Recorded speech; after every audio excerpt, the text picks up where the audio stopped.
And welcome to Washington Commanders Insider. Today, we're going to be looking at the injury report for the Washington Commanders and the New Orleans Saints. And we're also going to be looking at this big update around Marshawn Lattimore. And so let's start with Marshawn Lattimore and the update here. And so Marshawn Lattimore, it looks like that he has been feeling good. Looks like that he is excited and he is expecting to play. And so one of the things that he's talking about is just the sheer excitement to go against the Saints. Obviously, that is a team that traded him away. He talks about being happy here with the Commanders, but he has the extra motivation for the game. And so that is a great sign that we are going to get Marshawn Lattimore back, and he's got some extra motivation to be on the field. So I expect for a good game from him. Pair him with Mikey Samversteel, who I think has been terrific in his rookie season. And so I am really curious to see how much of a boost we get in the secondary with Marshawn Lattimore. And so next, as we go into our injury report, there are some key takeaways here. And so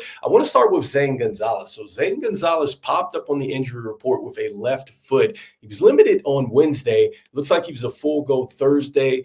Dan Quinn did express that, he was pretty optimistic about him moving forward this week. But it looks like the Commanders have gone off and they did sign Greg Joseph.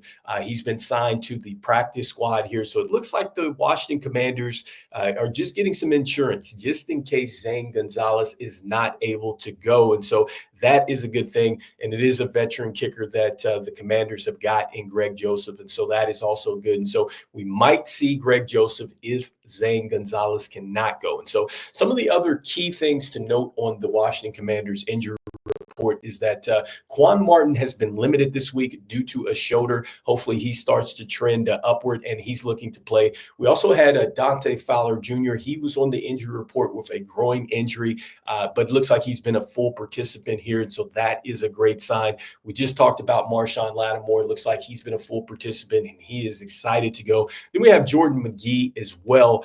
He is ready to go. And no Noah Brown. And again, Zach Ertz, a hamstring. And so it looks like he had some rest or some maintenance, but he was a full go here on Thursday. So it looks like he's trending towards playing. And so next up, just looking at the Saints, and I think some of the key takeaways from their injury report. I want to start with Derek Carr. So Derek Carr, I talked about this a couple videos back. It looks like he had a left hand fracture. He also is dealing with a concussion as well. And so he's listed as doubtful, didn't practice all week. I doubt that the Commanders see him, and they list him as week to week, but it is going to be tough, I think, to get back for Derek Carr because it is a 9 throwing break on his left hand, but still with the concussion as well, definitely not this week, maybe next week if the Saints elect to go that way. I mean, they are only 2 games back from the Saints, so maybe they do put Derek Carr back out there, but more than likely not going to be out there against the Commanders. And so next up, we have Alvin Kamara. And so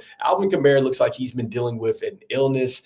It looks like that he did not practice on Wednesday and Thursday, but he was a full participant on Friday. So expect for Alvin Kamara to be out there. He's obviously a huge piece to the Saints. And, clearly that's one of the things that the Commanders have struggled with, and that is stopping the run. And so next up, Jawan Johnson. And so, look, he's been terrific for them at the tight end position. He's got dealing with a foot injury. He was limited, but he was a full participant on Friday. And so that is some news there for the Saints. And so that is really the key takeaways from both teams on the injury reports. And so now I wanted to shift focus and I want to look at, just some keys for this upcoming game.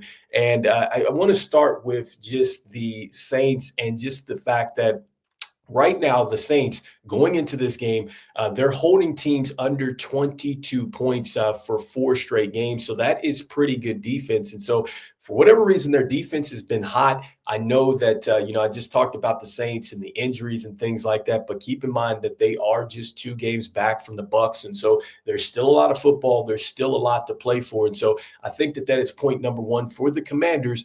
You cannot go in here and overlook the Saints. You have to take care of business against the Saints because, look, they get paid too, and they still have a chance here during this season. And so that they're going to come in and they're going to try to get this win, and the defense has been hot. Now, on the flip side of that, The Commanders, we've been getting it done on the offensive end. Currently, we've been averaging 28.9, points per game here. So that's good enough for fourth. And so we have got to make sure that when we are in position to get some scores, that we go ahead and we get some points on the board. Even if it's not a touchdown, field goals are good too. Obviously, you want touchdowns more, but still, we need to generate points and put pressure on their defense. And so next up, with this tough defense that the Commanders are getting ready to face, the Commanders are sixth on third down conversions. And so that is really key number two.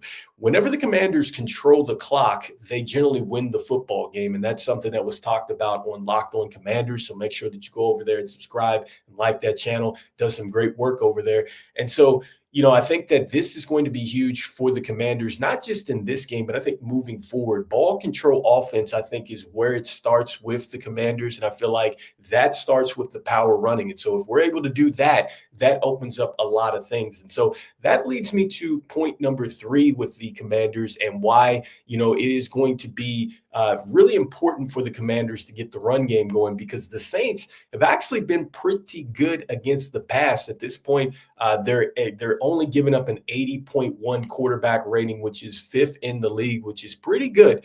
And also, too, with Jaden Daniels, he's coming in. He's averaging 99.4 as far as his rate with 15 touchdowns and 6 INTs. But make no mistake about it, it's just Terry McLaurin. This week we don't have Noah Brown, which means that Zach Ertz, I think, is going to have to be the player that steps up for the Washington Commanders.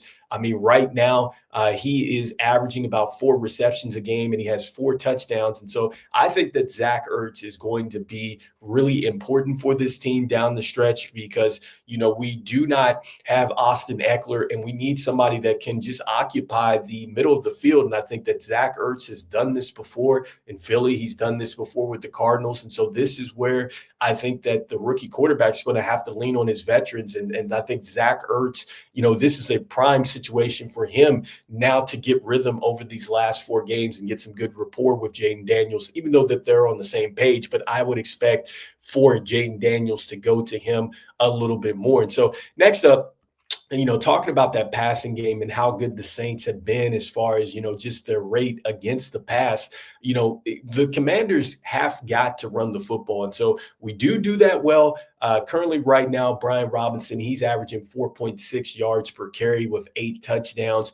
And I think right now the Commanders, at the time of this recording, they're averaging 4.9 yards per carry, which is good enough for 5th in the league. And so I would say run the football. When we get away from running the football, I think that that's where we kind of get in trouble. And so we have got to make sure that we feed Brian Robinson the football. And also, too, I think now that we see that Jaden Daniels is a lot more healthy, you've got to make sure that you incorporate him in the running game as well. I'm not saying that you just dash him out there and you just make him a running back, but he's very much a threat in the running game. And so right now, Jaden Daniels is averaging 45.4 yards per carry, and that's 5.5 yards per carry. So, I mean, he can gash a team. When you think about that, if it's 10 yards to the first down marker, every time he touches the football, that's 5 yards. I mean, that makes those third downs a lot more manageable. It opens up the playbook for you. And so we need that. He's also got 6 touchdowns on the year as well. And so look, Jaden Daniels, Brian Robinson Jr., they're going to have to carry the football. Jeremy McNichols and Chris Rodriguez Jr., I think, is a player that has to see the field. I feel like he runs with as much power as Brian Robinson Jr. So hopefully we're able to go out there and then we're able to run the football. And so next up, defensively, look, I know that, the Saints are coming in and they're a little depleted at the wide receiver position. I just talked about Kamara coming in, and he's had the illness. And then they're starting, I believe, Jake Hayner at quarterback. It might see Spencer Rattler, but make no mistake about it. The Commanders have struggled on defense currently right now. We're giving up 22.8 points per game, which is good enough for 17th in the league. So it's middle of the pack, not good. But what's really scary here is on the third down, we're 22nd in the league. So teams are getting it done on third down on us. And then right now, too, we're giving up a 100.9 rating as far as to quarterbacks. And so that's tied for 28th. So that means that quarterbacks are able to just find passing lanes and they're getting the football down the field. And so that is something that we're going to have to take away. And that's why I said that you're going to have to jump on the Saints early and make sure that you don't let their quarterback get comfortable in the pocket. And speaking of that, look, the Commanders have 32 sacks. They're tied for 15th. I think this is something that they've gotten better at through the year. And so I think that to bring that quarterback rating down, you got to make that quarterback and just that offensive line really feel you as far as the pressure is concerned. And so we need to do that. I talked about Dante Fowler Jr. and him being okay off of the groin. Hopefully he plays. He's got 8.5 sacks. Frankie Louvu has 8 sacks. And so we need those guys healthy. We need those guys to generate some pressure out there. And lastly, we've got to stop the run because right now the Commanders are giving up 5 yards per carry, which is tied for 31st in the league. Not good when you have an elite running back like Alvin Kamara that is coming in. Now, he just needs 62 yards